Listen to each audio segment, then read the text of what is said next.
حدیث شریف کې راځي نبی علیہ السلام فرمایي چې د دوه شیزونو نه ډېر زیات د قبر عذاب جوړیږي. نبی علیہ السلام په لار باندې روان دی، سورلۍ باندې ناست صحابه مو سره دي. نبی علیہ السلام چې وکتل دوه قبرونه مخې له راغل او نبی علیہ السلام چې کومه سورلۍ باندې ناست او دابه باندې هغه ډېرې د یرې نه ټوپونه چالو کړل. نبی علیہ السلام سورلۍ نه راکوشو، یو شنه اوښ لښتې راواغسته او په دغه دوه قبرونو باندې نیمه نیمه خښه کړه.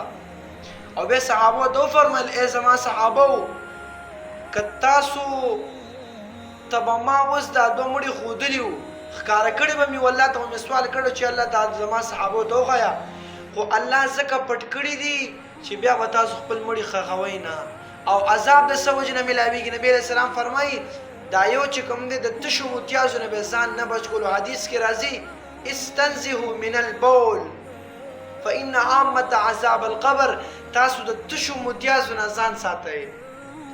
او اکثر که موږ دې معاشره کې وګورو خلک اودس مات کی احتیاط نه کوي، چېرې ځان وچ کما نه بس دا غم نه بس منډې وي او دا چا چې پکې پنشنټونه اچولي خو بس خدای بخلي دي او به ولاړه قضا حاجت پوره کوي او تختي وه. خو د دې نه ګورې عذاب جوړېږي. نبي علیہ السلام فرمایي دویم وایي دا دویم قبر ته عذاب څه میلاویږي؟ وړوکی عمل دی خو تاسو به وړوکی نه ګڼئ، هغه چغلي کول، یو د بل میز کې جنګول، یو خبره بل ته کول، بل ته کول، یو بل جنګول، چغلي. نبی علیہ السلام وایي دې دونه ځان بچ کړئ انشاءالله تاسو نه عذاب د قبر نه وي.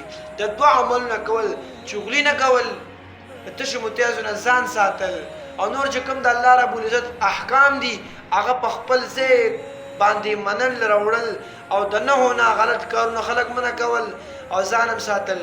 نو انشاءالله دغه دوه کارونو عمل به کوو، ټول به کوو، اول به زه کوم انشاءالله بیا به راسره تاسو کوئ. صحیح ده انشاءالله. الله دې په دې خبرو مو تاسو عمل کولو توفیق را نصیب کړي.